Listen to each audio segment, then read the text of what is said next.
Good morning, everyone. Welcome to Coffee with the City of Wildomar here at the corporate room. My name is Patrick Ellis, President and CEO of the Erie Wildomar Chamber of Commerce. So happy to be here this morning. If you hear me this morning clear my throat, as the rest of you will be, I'm sure, this morning, we will forgive everyone for that, but we know the challenges that we're facing in the air this morning. But I want to thank first Corporate Room for letting us have the coffee with the city here, and obviously Duncan for providing the coffee and the donuts this morning. With that, I'm going to turn it over to Mayor Bridget Moore to get this thing started. Good morning, everybody. Want to introduce some of our staff that we're here today, and also we have Mayor Pro Tem Ashley DeFilippo right here to my right. We have our city manager Dan York in the back. We have Anel Rosales with our Community Services Department, planning all the fun stuff for our city. We have Cherie Stanton, yes, thank you, Community Services Department. Scott Burns, our building official. Heidi Schrader, Administrative Services Director. Adam Jantz, Finance Manager. He was here early, I got here at the same time as you. Emily Wolf, our HR Manager, in the back. Kimberly Davidson, our Economic Development Director. Cameron Luna, he's on the hot seat today, Associate Engineer. And our Code Enforcement team, Raul and Yvette. Right here, thank you. They have been busy. I call them all the time. Thank you very much for taking all my calls. We do have some guests today, of course, the Wildomar Beautification Volunteers. Derek from CR&I. And I see Jason from the Tri-City Gators. So thank you for coming this morning. Of course, yes, as we mentioned about clearing our throats and all the quality out there. So if you do, wear a mask. If you want to wear a mask today, please do. I have asthma. I will be seeing it as much as possible. But please watch all the notifications and everything coming out with the fires. And that's what I want to mention is if you do not have the Watch Duty app, please get the Watch Duty app on your phone. It's free, and it gives you all the updates. So last night, it will keep dinging the updates on the fire. So the airport fire that started in Trabuco Canyon has come over the ridge line right here. It's north of Lake Elsinore, heading towards more Corona. So you can probably see it if you traveled the 15 north this morning. There's no threat to Wildomar at this time. I answered that question many times last night. But please just watch it because the winds could change, right? So we don't know. So at this time, there's no threat to Wildomar, but please watch it. There's also, you can sign up for alerts for RevCoReady.org. So RIVCO ready.org. Put your phone number in, sign up for alerts. That's for the Riverside County Reverse 911 system. So if we did need to evacuate, that you would receive a notification right there on your cell phone or email. So please sign up for that. So on to fun stuff, we have a Halloween Home Spectacular Contest. Applications are accepted until 5 p.m. on Thursday, October 10th. So if you really get into decorating for Halloween, I know some of us do, please sign up for that. We do have our council meeting tomorrow, Wednesday, 9/11, which happens to be 9/11, at 6 p.m. at City Hall, so please join us there. We will have a remembrance at the beginning for the 9/11. Mariachi night is this Saturday. Still planned. Of course, we don't not know with this fire, but as of right now, Mariachi Night is still planned. Saturday, September 14th, from 7 to 10 p.m. It is free to attend at Martin O'Brien Park with live music, a beer garden, vendors, and activities for kids. We also have our Wildomar Engaging Business group meeting. Do you own a business in Wildomar or live in Wildomar and own a business elsewhere? Join us for the Wildomar Engaging Business Web on September 18th at 3 p.m. at City Hall. And Riverside County Supervisor Chuck Washington is inviting those with special needs to the special games on Saturday, September 21st from 9 to 11 at Veterans Park in Menifee. And this is for those with athletes with special ages with developmental disabilities to participate in non-competitive games and an awards ceremony. Also that day is our National Cleanup Day, so please join the Wildomar Beautification Volunteers. We're staging at Elks Lodge at 7 a.m. and we will assign you a project. Beautification projects are from 8 to 10 a.m., so not all day, just give us 2 hours, and then you can go on the rest of your day. And thank you to CR&R who's donating roll-offs for that event. and then State of the City. So I know today we're going to hear about roads, but at the State of the City, you're going to hear all about the wonderful things happening in Wildomar, and that's on Thursday, September 26th. From 5:30 p.m. to 6:30 p.m. is the VIP. There is a cost for that, but the actual address for the whole State of the City is free, and that starts at 7 p.m. So Martin O'Brien Park, so please join us there. Okay, I think we will start. Anything else? Okay, we will start with Cameron Luna.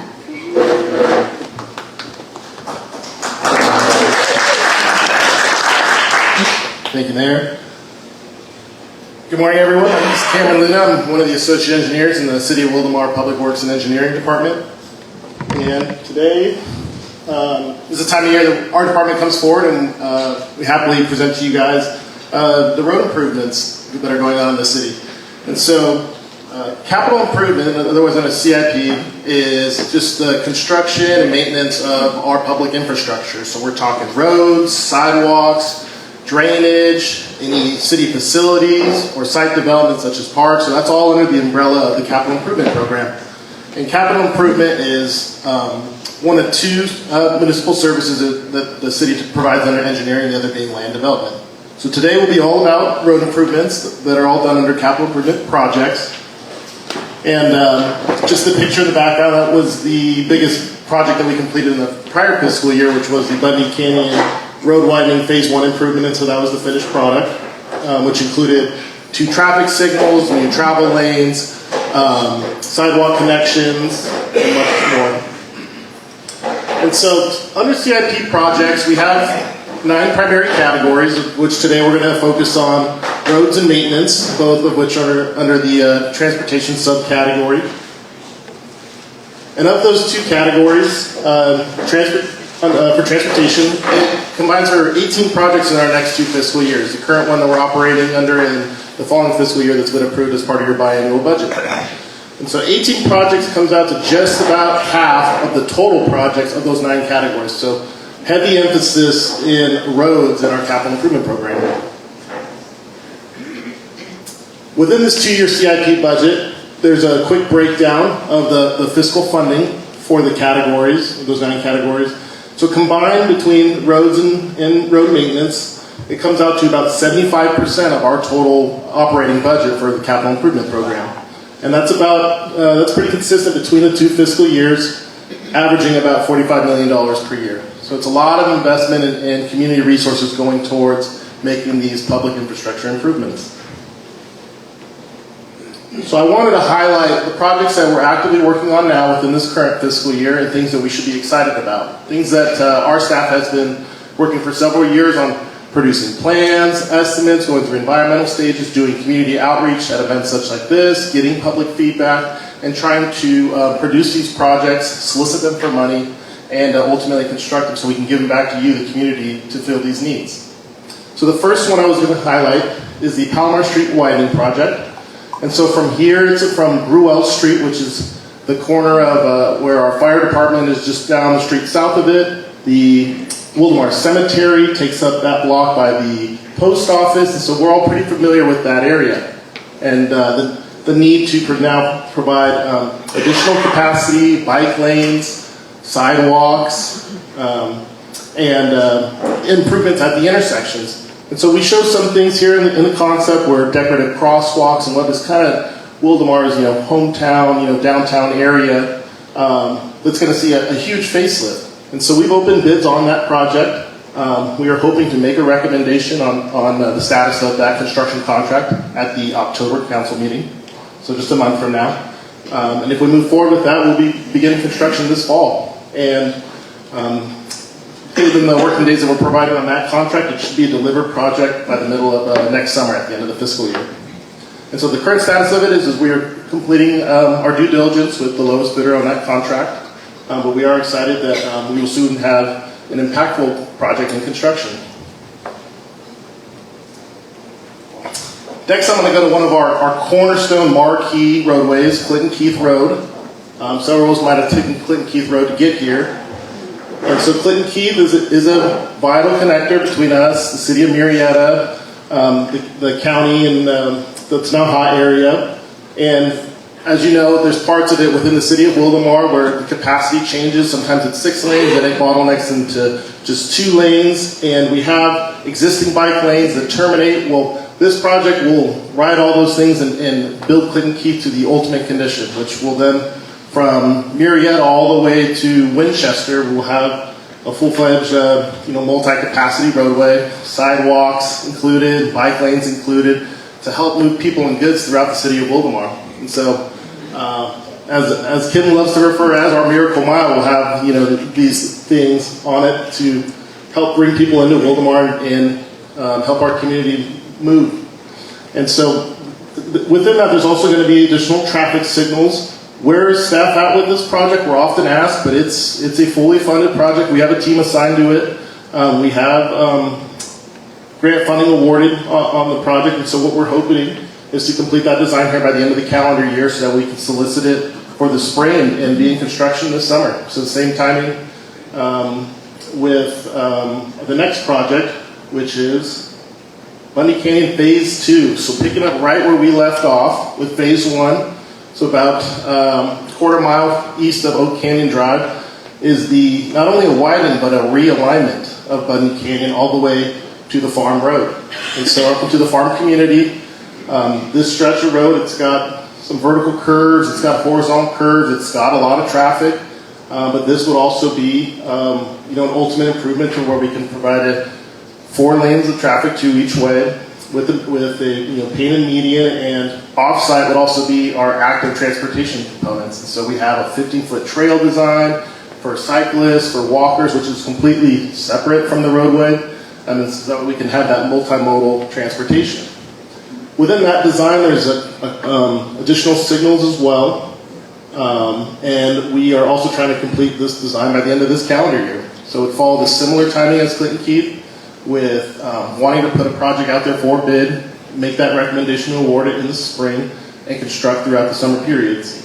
And so between the two, Bundy Canyon is a higher cost one because, like I said, it has as much realignment with changing the road, the path of the road based on the topography and that the canyon that's there. Whereas Clinton Keith's a little more linear, but both are exciting projects. They're major arterial roads. They're haul routes through the city. That's primarily what people are utilizing to get to their commutes on work and to transport goods throughout Wildomar. And so we are excited these opportunities don't come very often, and to try to tackle 2 of them here within this year is something to be excited about, and an overdue need that we feel that the time is now that we can attack these things. So those are just 2 of those 18 projects. I'll quickly highlight some of the other ones that we have a program within this fiscal year. And so off the top is just our pavement management report. So when we do our annual projects for road rehab and slurry seal, we use our pavement management report to guide us into the prioritization of those streets. Which ones do we have that are in a maintenance condition? Which ones do we need to address before they reach a failing condition? And then we take those recommendations to meetings like this. We take them to council. We get them approved, and then we submit them to the state for the funds that we receive on an annual basis. A lot of that stems from that report that we use as a guide to make those decisions. Below that is the project that we associate with that report, which is our road rehab and slurry seal. So we did a notice of completion on the prior year's project about 2 months ago, and that was a quarter of the city's streets that we got done at about $4.5 million. So we're proud about that and trying to assess where we can attack those other areas. Next is exciting and it really stems off of those 2 major projects, is we are a cooperative partner on the I-15 interchange upgrades, primarily at Wildomar Trail, which I'll get to more later, and Bundy Canyon. And so as you've seen in some of our neighboring agencies, they've completely revamped their on-ramps, off-ramps, and helped with that local circulation. And so we are partnered with RCTC and Caltrans to do the studies for what are the traffic demands, what are the peak hours and the AM and the PM, what are the best designs that also fit sort of the community fabric of Wildomar that'll help with our interchange traffic. And so that's kicking off now. It's a very long-term project, between just design, community outreach, environmental things like that. it could take anywhere between 5 to 10 years, but you get that fully fledged improvement that you've seen in cities south and north of us. Next is the Sedco Boulevard Improvements Project. So this is in our community designated block grant area. So we made an application for Safe Routes for All here, where this project aims to add new traffic calming measures, sidewalk, bike lanes on Sedco Boulevard, which is kind of the main artery of that portion of the Sedco Hills community. And so we're excited about that, and we're partnering up with our partners at the Water District and with Flood Control and seeing how many things that are part of their capital improvement projects that we can run simultaneously with this project that we've received funds for. And then last are 2 different segments of Bunny Canyon. Segment 3 will continue off of segment 2 at the Farm Road and go all the way east to the city limits at Sunset Avenue. Similar type of project, ultimate widening, added capacity, added connections for bicyclists and pedestrians. And then last is Bunny Canyon Road, which is west of the I-15, and this is part of that frontage that's by Elsinore High School to Mission Trail, where we would be looking to do active transportation connections, added traffic signals, added capacity. So I want to talk a little bit just about Wildomar Trail and the I-15. It's been something that our community has voiced to us. Hey, we need engineers, our engineers, to go out there and bat for us that there's some circulation improvements that could be made, and we have some ideas.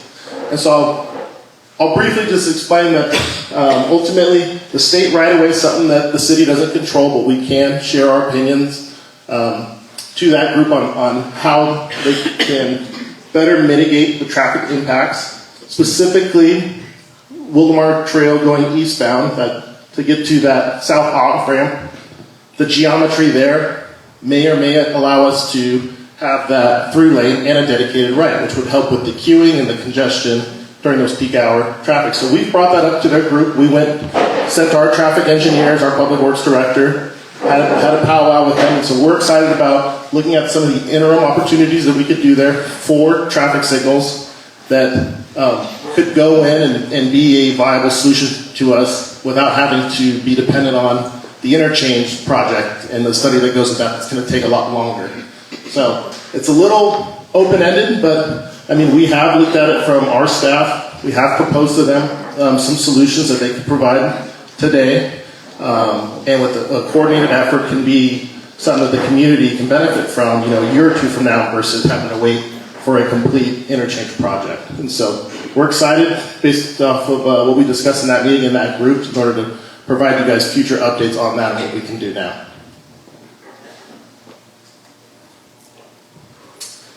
Another component that we have really bolstered this fiscal year is some of the community outreach with specific collector streets and residents reaching out to city staff, reaching out to council on, again, proposed measures that we ought to take a look at. In this case, Wade Street, we had a couple of community outreach meetings on. We had a traffic engineer take note of all the concerns, and within our programming for just our maintenance budget, we said, hey, well, we can do these things today. We don't need to do a complete, robust engineering study. These are feasible. These are some things that we can schedule within our annual maintenance. And so we were able to install some traffic calming measures on Wade Street very recently with our striping crew, which has kind of put dedicated parking lanes, center median, center line striping. And so far the feedback on that's been great. And so that was a process that I just want to highlight the responsiveness from community outreach to us being able to program and do something about it. And looking forward to future opportunities addressing them in that manner. And so that was all a highlight of the CIP city-led projects, but also within land development, when we have projects that come in that would make ultimately a positive impact to the community, but an impact that also affects traffic circulation, we condition those projects to also provide improvements that are then dedicated to the public. And so for the projects that we currently have in construction, just updating where they're at, Palomar Street and McVicker Street, I'm sure as you've driven that road, that we are preparing to install a traffic signal through that development project. And it's Palomar Street, McVicker Street, and Frederick Street, along as well as pavement improvements, some widening, and then a rehab of the existing pavement. And so that's the Beezer Boulder Creek project. So that was one of their items that we're hoping to online here within the month. Next is the Palomar Street widening project, which is this picture here. So the connectivity down to the city of Marietta, that S-curve has been realigned, and they redone the road there. They're going to widen it. I don't remember if there's a signal condition or not, but that project's going well. They think that, weather permitted, that by next spring they'll be done and out of there. One project that just started last week that you may have noticed is off of Monte Vista Drive at the corner there. Riverside County Flood Control is digging out a basin. So the way basins work is when it rains, it helps knock down the speed of the water, makes it manageable, takes out the flood risk, fills up and dissipates over time. So they got a lot of dirt that they got to dig out there. But ultimately that's a cornerstone project. It's one that the community will greatly benefit from, and the downstream part of the city, which is west of the I-15. And so they just started and they're hauling out a lot of dirt, and it's their project. The city's just kind of on the FYI on it, but if there's ever a community need or status update of where that project's at, you can always reach out to staff. So we keep a pulse on our other agency projects that occur within the city. And then last is the Monte Vista Drive, KB Home, Summerhill, and Verona project.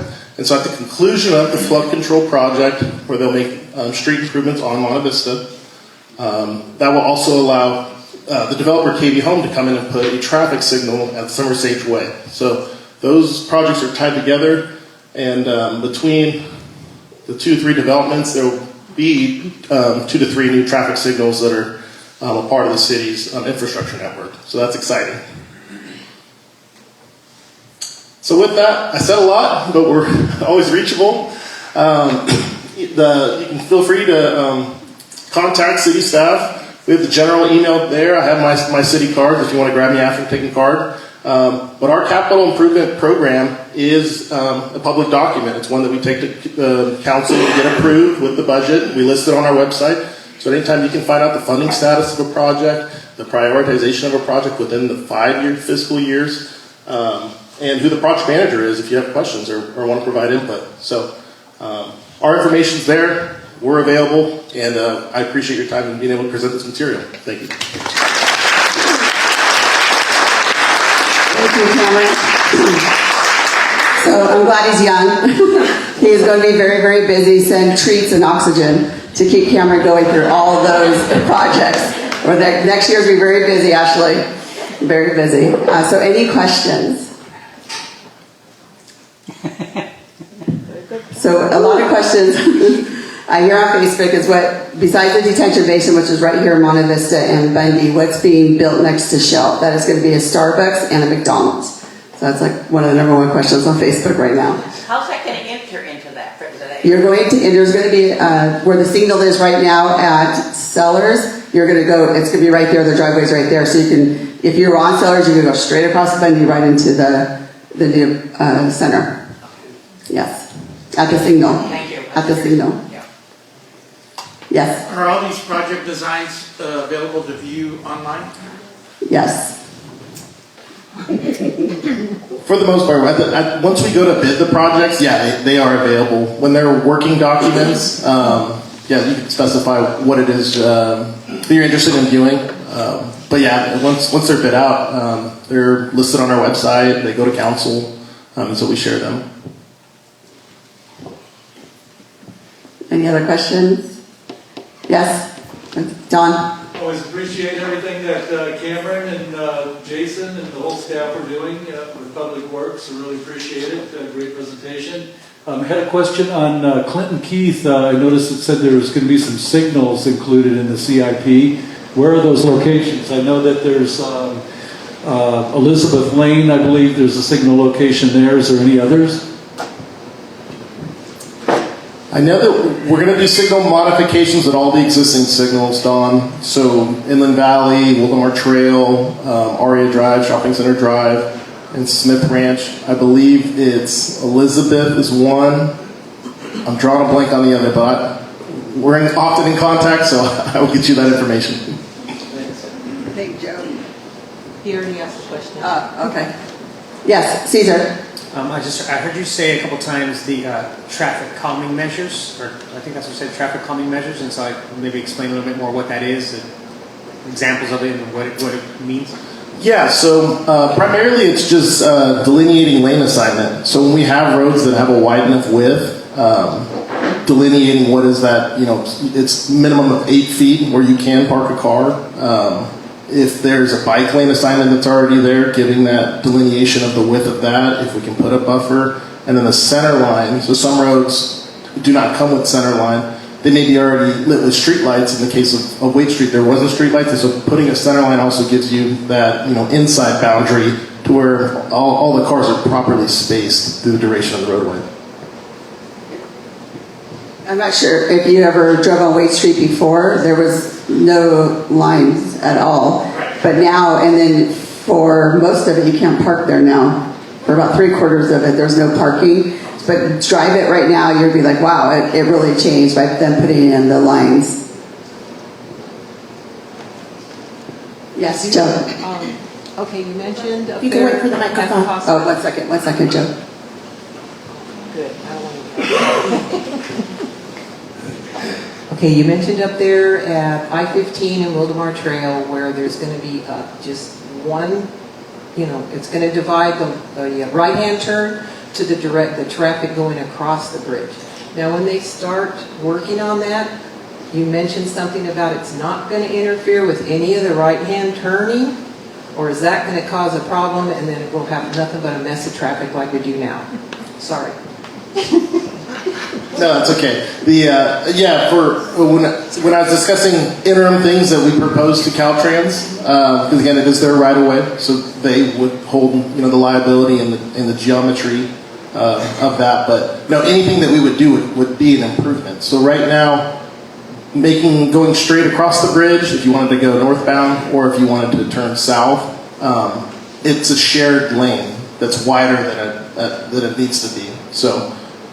Should the geometry move, we move the center line over, there's could be enough width to where you can go straight, or we can have a separate lane to go right. That's one of the things that we're pushing for, from the city side is to allow them, for them to allow us to put in that dedicated right and still keep the through, which would decrease the amount of cars queuing.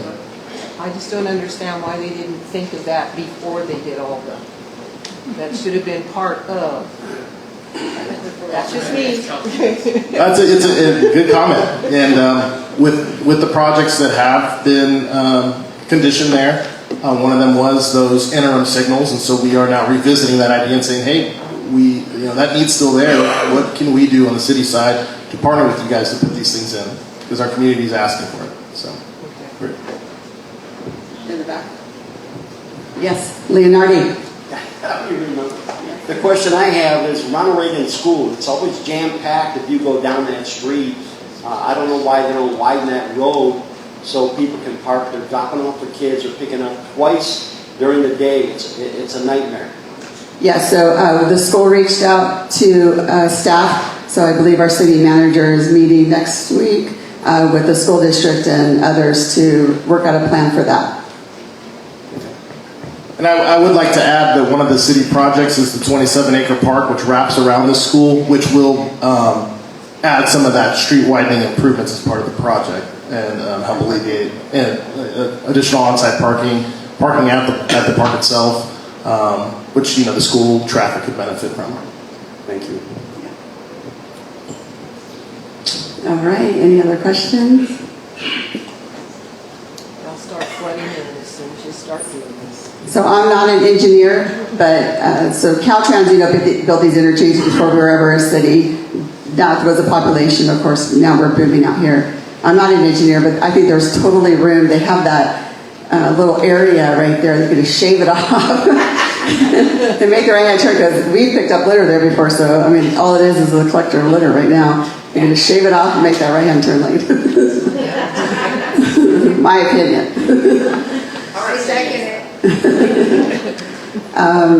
Any other questions? We have been receiving complaints about the traffic. School started about a month ago, so school traffic has been one of the complaints we've been receiving.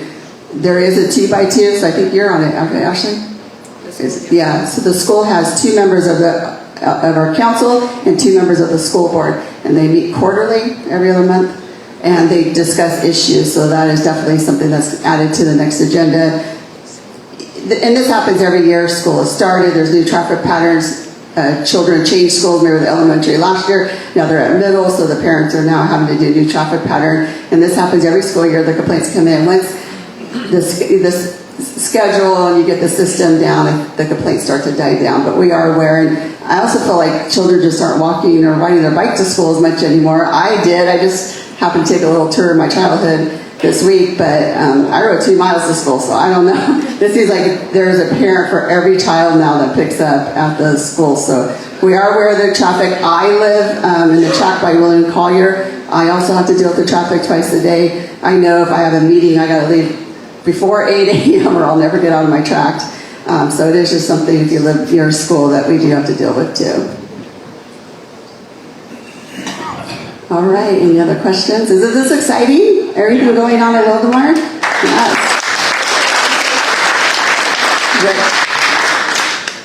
Yes. Yes, in December of last year, our Hartford Park streets were on the books to be slurried, and then Mr. York said that that was a mistake and they were no longer in that physical budget. So is there a way to find out if we're in the new one, and if so, where we fall?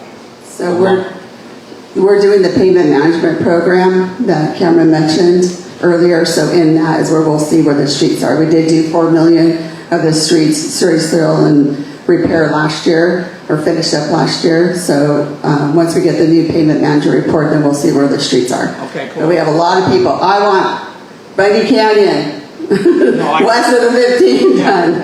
Oh, absolutely. So yes, we have just so many streets to do and not enough budget, of course. Any other questions?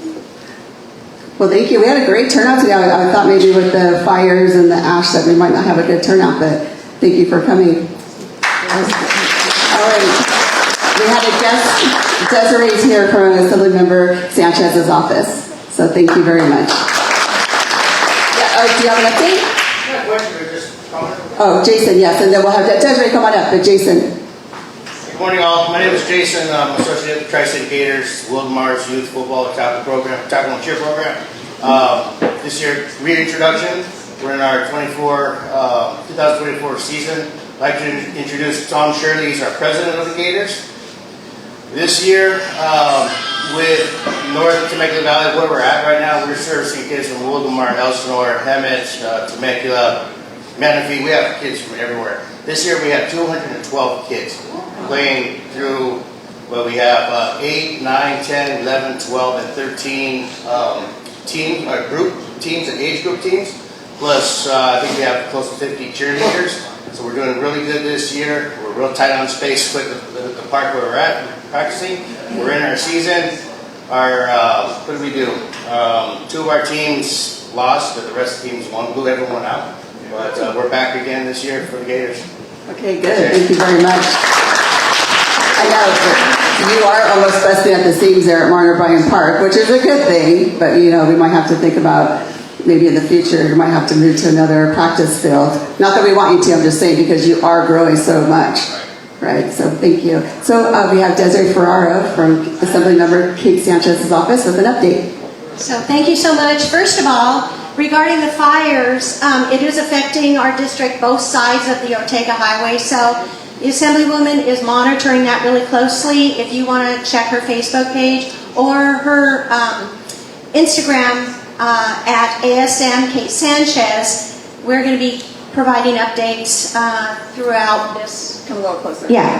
Oh, there we go. Throughout this fire season. Also, I want to announce something that we're partnering with our city of Wildomar here, and we're hosting a crime and safety town hall. That's going to be October 15th.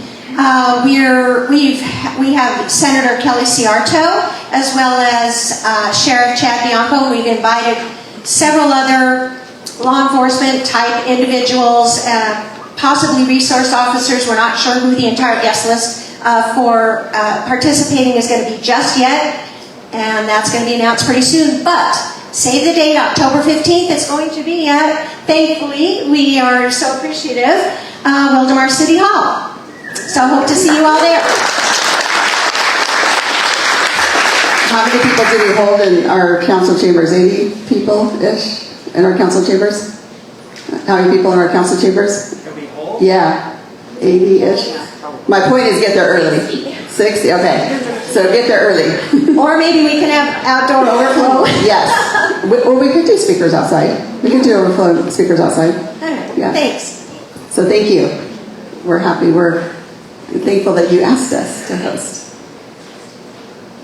All right. Well, thank you very much for attending. Oh, Ashley and I. So we're having our mayor pro tem, because we move this around. This meeting is always the second Tuesday at 8:30. Ashley and I move around day, night, different places, trying to catch all our residents where they're at. So this month it's next Tuesday, the 17th at 9 a.m. at Dunkin', and Dunkin' is supplying free coffee, so we appreciate that very much. And then let's talk about our businesses. We've been out visiting our businesses door to door and taking little 30-second videos, and if they want to go on video with us or if not, we went, Chris came with us. Oh, over there. Chris went with us last time. Thank you. It was interesting, right? Yeah. Yeah, we learned a lot, and actually going into the businesses and learning what they're doing in there. So we were doing the businesses last month. It was Palomar from Montague Brothers all the way to Elm. So those two centers, Falcon Square and Palomar Plaza. And then I think next we're going to start hitting Mission Trail. But this is now we're up to how many? 40? Over 50 businesses that we visited. We won't probably be able to visit them all this year, but Ashley can continue next year when she's mayor. Okay. Anything else? Oh, yes, Candace. What time next Tuesday? Next Tuesday, 9 a.m. Yeah, 9 a.m. to 10 a.m. Thank you. So mariachi night Saturday night. Next Tuesday, coffee with the mayor pro tem, state of the city. Thursday the 26th at 7 p.m. at Marna Bryan Park. Lots of things going on. All right, thank you. Have a good day. Stay safe.